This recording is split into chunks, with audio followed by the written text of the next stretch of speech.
Muito bem, você que está nos acompanhando pela internet, abra sua Bíblia em 1 Pedro, capítulo 1. Nós estamos em uma série de mensagens cujo tema é Confessando a Nossa Fé. E hoje nós estamos abordando o tópico de número 7 da nossa confissão de fé, que é a redenção em Cristo ou de Cristo, né?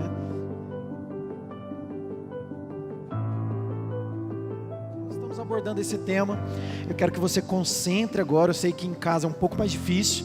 Às vezes você vai ouvir essa palavra lavando a louça, fazendo alguma outra coisa, mas é importante que você dê atenção. Afinal de contas, a ilustração que eu tenho trazido para os irmãos a respeito das principais doutrinas bíblicas, que é o que nós estamos fazendo aqui, é aquela ilustração da pilha de latinhas, né? Você vai empilhando latinhas formando uma pirâmide, e essas principais doutrinas que nós expomos aqui na nossa confissão são aquelas latinhas basilares, né? Que estão na base. Se você tirar ela dali, todas as outras latas irão ruir, irão desmoronar, né? Então isso é muito importante, a maneira correta de crer em Cristo Jesus. Hoje pela manhã, na nossa transmissão, nós falamos que é importante nós crermos em Jesus conforme diz a Escritura, porque a Escritura diz, conforme ela disse no passado, né, quem crer em Cristo, do seu interior fluirão rios de águas vivas. Eu faço sempre aquele trocadilho, né? Conforme a Escritura disse no passado que nós devemos crer em Cristo, do nosso interior fluirá rios de águas vivas. Mas também precisamos crer em Cristo conforme a Escritura, para que do nosso interior flua rios de águas vivas, né? Então isso é muito importante para nós. E antes de nós entrarmos na palavra, eu quero ler o tópico da nossa confissão de fé, que é a coalizão pelo Evangelho, né? Confissão de fé da coalizão pelo Evangelho. O tópico 7, que vai tratar da redenção de Cristo. Então, escute só o que ela vai dizer. Cremos que, movidos pelo amor e em obediência ao Pai, o Filho Eterno tornou-se humano. O Verbo se encarnou plenamente Deus e plenamente ser humano. Uma pessoa em duas naturezas. O homem Jesus, o Messias prometido de Israel, foi concebido pela milagrosa atuação do Espírito Santo e nasceu da Virgem Maria. Ele obedeceu perfeitamente ao Pai Celestial, viveu uma vida sem pecado, realizou sinais e milagres, foi crucificado sob Pôncio Pilatos, ressuscitou corporalmente da morte ao terceiro dia e ascendeu aos céus. Como Rei mediador, ele está assentado à destra de Deus Pai, exercendo no céu e na terra toda a soberania de Deus, e é o nosso sumo sacerdote e justo advogado. Cremos por sua encarnação, vida, morte, ressurreição e ascensão. Jesus Cristo agiu como nosso representante e substituto. Ele o fez para que nele fôssemos feitos justiça de Deus. Na cruz ele cancelou o pecado, propiciou a morte e, carregando toda a penalidade de nosso pecado, reconciliou com Deus todos os que creem. Por sua ressurreição, Cristo Jesus foi vindicado por seu Pai, quebrou o poder da morte e venceu Satanás, que anteriormente tinha poder sobre ela, e trouxe vida eterna a todo seu povo por sua ascensão. Ele foi para sempre exaltado como Senhor e nos preparou um lugar para estarmos junto dele. Cremos que a salvação não está em nenhum outro, porque não há nenhum outro nome dado do céu pelo qual sejamos salvos, porque Deus escolheu as coisas humildes deste mundo, as desprezadas, as coisas que não são, para anular as coisas que são. Nenhum ser humano poderá se vangloriar diante dele. Cristo Jesus tornou-se para nós sabedoria de Deus, ou seja, nossa justiça, retidão, santidade e redenção. Esse daqui é um resumo daquilo que significa a redenção de Cristo, ou a redenção que nós alcançamos por meio do sacrifício de Cristo na cruz do Calvário. E para nós para a nossa edificação, nós vamos ler também 1 Pedro, capítulo 1, verso de número 18, que diz assim: sabendo que não foi mediante coisas corruptíveis, como prata ou ouro, que foste resgatado do vosso fútil procedimento, que vossos pais vos legaram, mas pelo precioso sangue, como de cordeiro sem defeito e sem mácula, o sangue de Cristo, conhecido com efeito antes da fundação do mundo, porém manifestado no fim dos tempos, por amor de vós, que por meio dele tendes fé em Deus, o qual ressuscitou dentre os mortos e lhe deu glória, de sorte que a vossa fé e esperança estejam em Deus. Então, o que significa a redenção que nós alcançamos em Cristo Jesus?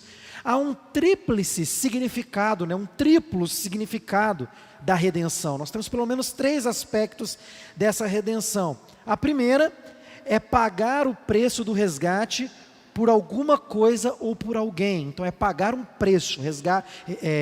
Redenção significa exatamente isso, resgatar alguém por meio de pagamento, pagar o preço. O segundo significado da redenção é aquele de remover aqueles escravos, ou aqueles que ele está comprando mediante preço, do mercado de escravos. É como se nós estivéssemos em um mercado de escravos. Essa é uma ilustração que o apóstolo Paulo vai falar tanto em Romanos como em Gálatas, nessa metáfora da redenção, ou melhor, da justificação, que engloba também a redenção, que nós somos comprados do mercado de escravos. Nós éramos escravos do pecado e agora somos escravos da justiça. E o terceiro, o tríplice significado da redenção, é efetivar um completo livramento de um escravo ou prisioneiro, dando para este liberdade definitiva. Então Jesus, ele nos redime, nos resgata, usando principalmente esses 3 aspectos da redenção. Ele paga um preço, nós vamos ver que preço é esse que ele paga. Ele nos tira do mercado de escravos, nós agora somos escravos da justiça, e agora ele nos redime para sempre, Ele nos dá redenção eterna. Então a redenção, ela também tem um aspecto escatológico, um aspecto do futuro.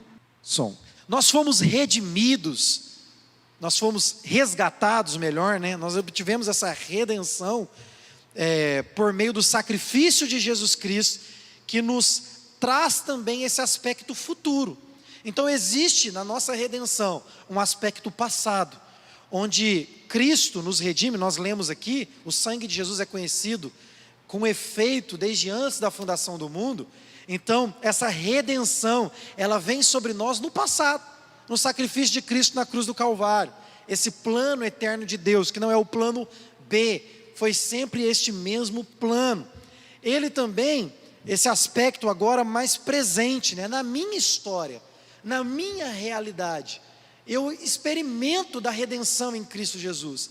Ele vem sobre mim, e então essa redenção, por assim dizer, é aplicada a mim agora, na minha história, quando eu ouço a palavra e creio neste Jesus. E também existe um aspecto futuro da redenção, que é quando Jesus vai vir para julgar os vivos e os mortos, os homens e mulheres de toda língua, tribo, nação, grandes e pequenos, de todas as idades. Ele virá em glória, poder e majestade, e nos salvará de uma vez por todas. Então essa redenção, aspecto passado, aspecto presente e aspecto futuro.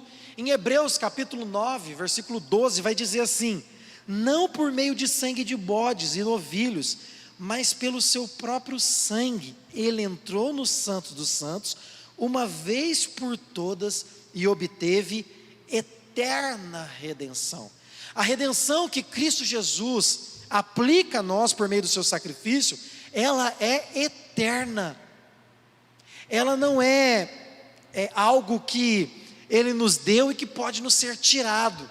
O sacrifício dele é de uma vez por todas. A gente vai dizer que é um sacrifício vicário, um sacrifício que não precisa ser repetido. Se no Antigo Testamento o sacrifício era repetido, né? O sumo sacerdote uma vez por ano entrava no Santo dos Santos para fazer expiação pelo pecado de todo o povo, Jesus entrou de uma vez por todas para pagar pelo nosso resgate. Em Gálatas capítulo 3, verso 11 ao verso 14, vai dizer assim: é evidente que diante de Deus ninguém é justificado pela lei, pois o justo viverá pela fé. A lei não é baseada na fé, pelo contrário, quem pratica essas coisas, por elas viverá. Cristo nos redimiu da maldição da lei, quando se tornou maldição em nosso lugar, pois está escrito: maldito todo aquele que for pendurado no madeiro. Isso para que em Cristo Jesus a bênção de Abraão chegasse também aos gentios, para que recebêssemos a promessa do Espírito mediante a fé. Ou seja, nós fomos tirados da servidão, da escravidão, do medo da morte. Fomos resgatados lá do mercado de escravos, né? E fomos trazidos para perto de Deus. Em Romanos capítulo 8, verso 22 e 23 vai dizer assim: sabemos que toda a natureza criada geme até agora, como em dores de parto. E não só isso, mas nós mesmos, que temos os primeiros frutos do Espírito, gememos interiormente, esperando ansiosamente nossa adoção como filhos, a redenção do nosso corpo. Essa redenção do nosso corpo é o aspecto futuro.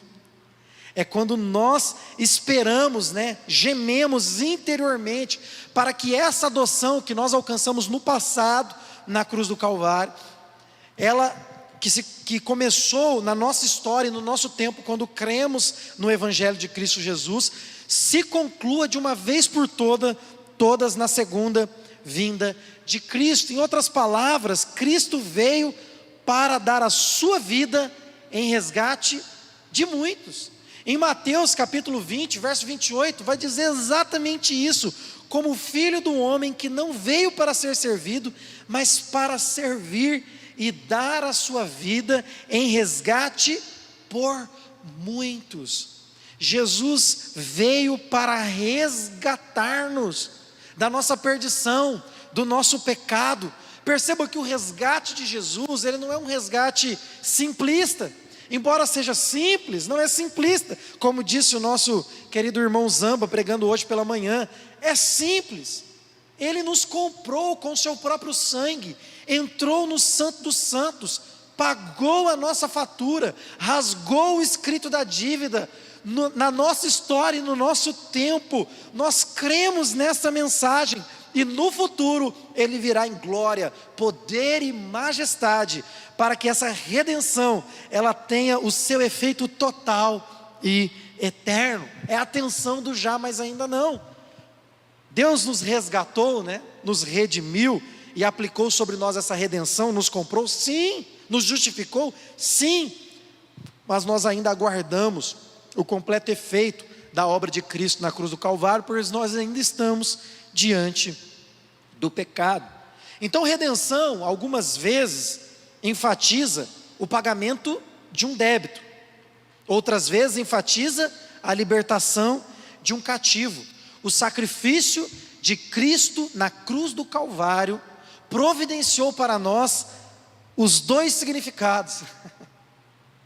Tanto o pagamento da nossa dívida, quanto a nossa libertação do cativeiro. Onde está a morte, a sua vitória, né? O aguilhão da morte. Cristo veio e nos libertou deste medo. Quando morremos, é algo triste, é algo terrível. Ninguém quer morrer, né?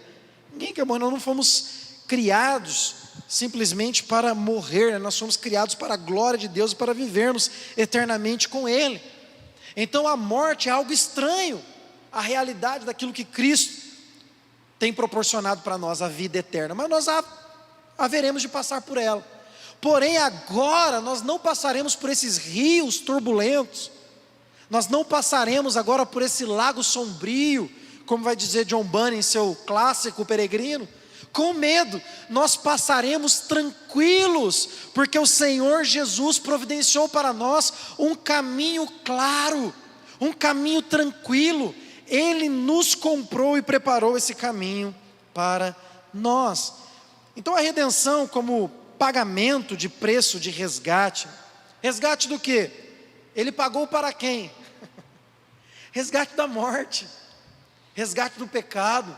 Mas não só isso, nós muitas vezes não entendemos o que esse resgate realmente significa. Jesus providenciou para nós resgate da justa ira de Deus contra os pecadores.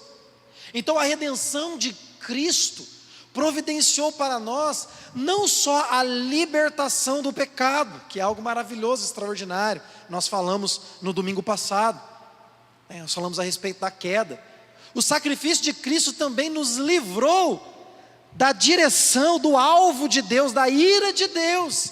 Nós deveríamos beber do cálice da ira de Deus por causa do nosso pecado, mas Jesus pagou o preço para o Pai. Ele faz isso de maneira espontânea, livre. Ele obedece o Pai em amor. Então aquela ideia que Jesus nos resgatou de Satanás, lembra ano passado? Carnaval, pegaram lá Jesus e Satanás puxando Jesus, carregando Jesus. Não foi Satanás que moeu Jesus na cruz do Calvário. A palavra de Deus vai dizer que quem moeu Jesus na cruz do Calvário foi o Pai. E vai dizer ainda assim, que o Pai, ele aprove ao Pai, ele desejou isso, ele se agradou de moer Jesus na cruz do Calvário. E por que ele se agradou? Se Jesus era santo, se Jesus não tinha pecado, porque Jesus estava pagando a nossa dívida, a dívida dos eleitos, dos escolhidos de Deus. Ele estava pagando lá na cruz do Calvário. É por isso que Deus se agradou em moê-lo. E isso deveria ser algo maravilhoso, grandioso e assombroso ao mesmo tempo para nós. Pensarmos que muitas vezes pecamos como se Jesus não tivesse sofrido por esses pecados. Eu tenho dito e repetido muitas vezes aqui, que amar o pecado e pecar deliberadamente é a mesma coisa que amar a faca que alguém usou para matar o seu filho. Ninguém vai amar uma coisa dessa. É algo terrível. Nós não podemos amar o pecado. Nós precisamos nos dobrar e nos entregar e nos render ao sacrifício poderoso de Cristo na cruz do Calvário. Então ele paga o preço não para o diabo, não para o mundo, não para mim, mas para o próprio Pai. O resgate então não é pago para Satanás, mas sim a Deus. Satanás não tem nenhum tipo de direito contra o pecador, portanto não precisa ser pago a ele. O débito que precisa ser pago, o infinito débito, é contra o atributo da justiça santa de Deus. Mas a misericórdia de Deus resgata o homem da sua própria justiça. Deus, ele nos resgata da sua própria ira. Então esse é o preço, e é a este que é pago. E a redenção como libertos do cativo é da penalidade do pecado. Nós de alguma maneira ainda experimentamos as consequências do pecado, mas aquela consequência máxima, separação eterna de Deus, a segunda morte, a morte eterna, aquela que a lei, a maldição da lei, ou seja, quando não cumpríamos a lei, a maldição dela era sobre nós. Jesus nos libertou, Ele libertou-nos deste cativeiro.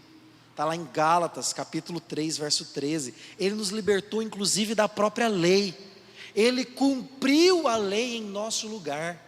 Ele viveu a vida que deveríamos viver. Ele morreu a morte que deveríamos morrer. Ele satisfez o Pai completamente. Então, da própria lei, pois o sacrifício de Cristo, o sacrifício do corpo de Cristo, nos fez mortos para a lei. Ele também nos resgatou do pecado como um poder sobre nós. Nós ainda pecamos? Sim, mas não somos mais escravos do pecado. E embora o preço não tenha sido pago para Satanás, nós também fomos libertos e redimidos, resgatados das garras de Satanás. Então a redenção que alcançamos no sacrifício de Cristo providenciou para nós também libertação das garras de Satanás. Olha o que vai dizer 2 Timóteo, capítulo 2, verso 26. para que assim voltem à sobriedade e escapem da armadilha do diabo, que os aprisionou para fazerem a sua vontade, pois Cristo o venceu no madeiro. Cristo o venceu no madeiro. Olha o que vai dizer Hebreus capítulo 2, verso 13 ao verso 15. E também nele porei a minha confiança. Novamente ele diz: aqui estou com os filhos que Deus me deu. Então, embora o preço não tenha sido pago a Satanás, por causa do preço pago pela justiça de Deus, fomos libertos das garras desse terrível, que é o inimigo das nossas almas, Satanás. Então Jesus também fez isso de maneira espontânea, né? Ele faz isso também de maneira espontânea. Efésios capítulo 1, verso 11, né, vai dizer assim: nele fomos também escolhidos, tendo sido predestinados, conforme o plano daquele que faz todas as coisas segundo o propósito da sua vontade, a fim de que nós, os primeiros, esperemos em Cristo, sejamos para o louvor da sua glória. Nele, quando vocês ouviram e creram na palavra da verdade, o evangelho que os salvou, vocês foram selados com o Espírito da promessa, que é a garantia da nossa herança, até a redenção daqueles que pertencem a Deus, para o louvor da sua própria glória.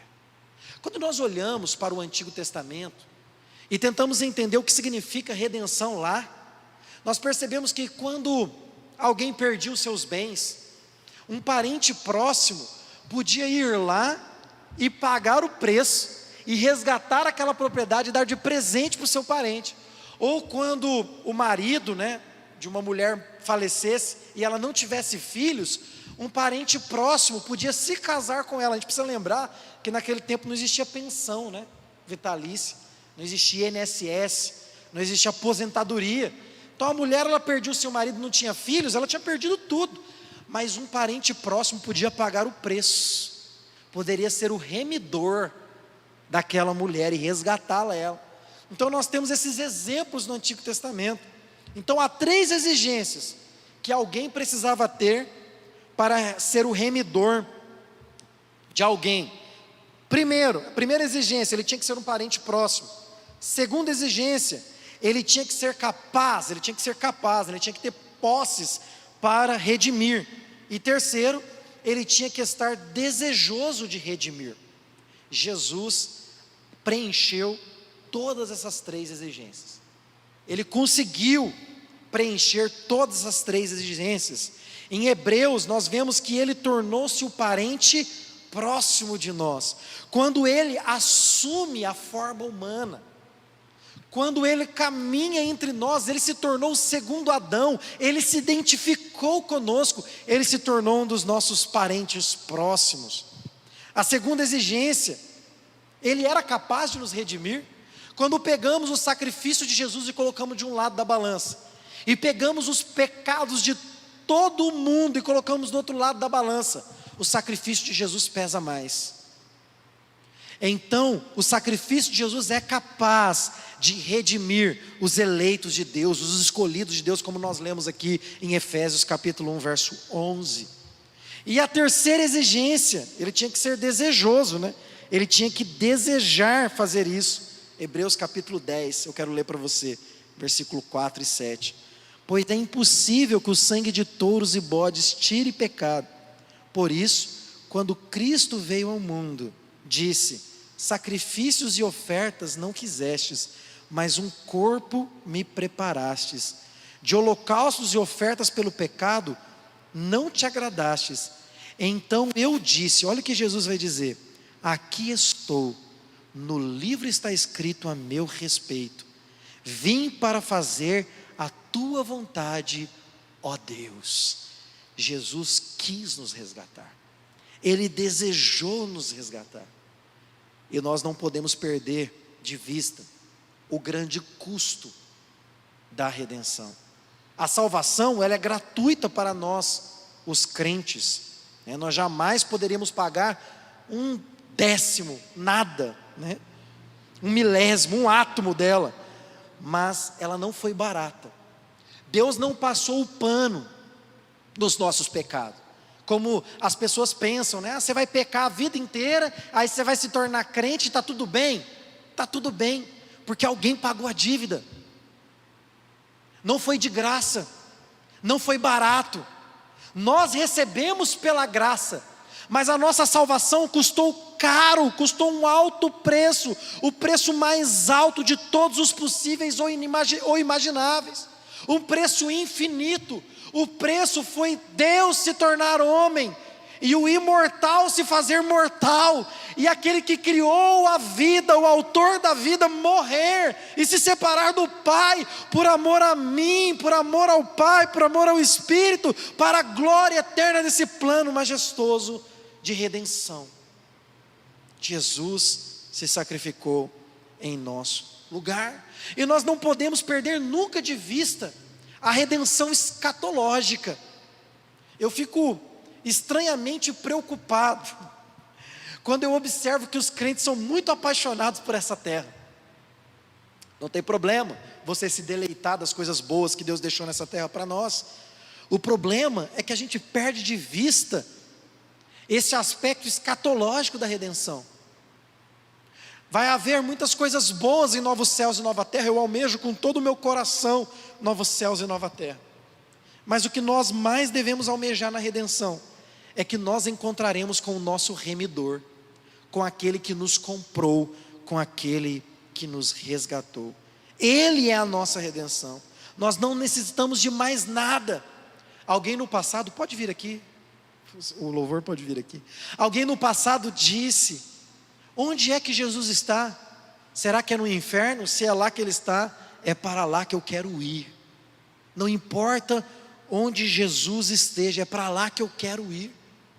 Então, o que faz a diferença não é o novo céus e nova terra redimido, não é nem aquilo que eu vou obter a vida eterna, mas sim a vida eterna em Cristo Jesus.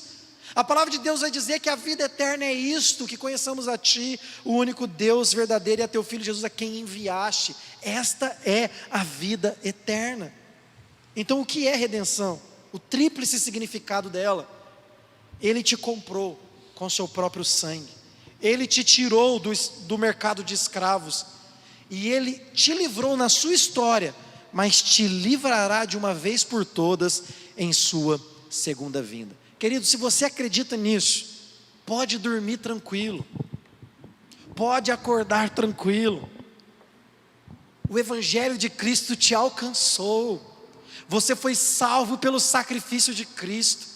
Você não precisa mais temer a morte, não precisa mais temer Satanás, não precisa mais temer a ira de Deus. Você foi justificado, nós vamos ver isso no próximo domingo pela manhã. Você foi justificado, ou seja, declarado justo na eternidade pelo Pai. O escrito da sua dívida foi rasgado. Jesus te comprou com seu próprio sangue. Ele se tornou o nosso sumo sacerdote, que ofereceu sacrifício, mas não qualquer sacrifício, ofereceu-se a si mesmo como sacrifício. Por isso, nesta noite, abrace a Jesus pela fé, se derrame diante dEle, porque Ele é digno de todo louvor e de toda a majestade. Eu quero orar por você.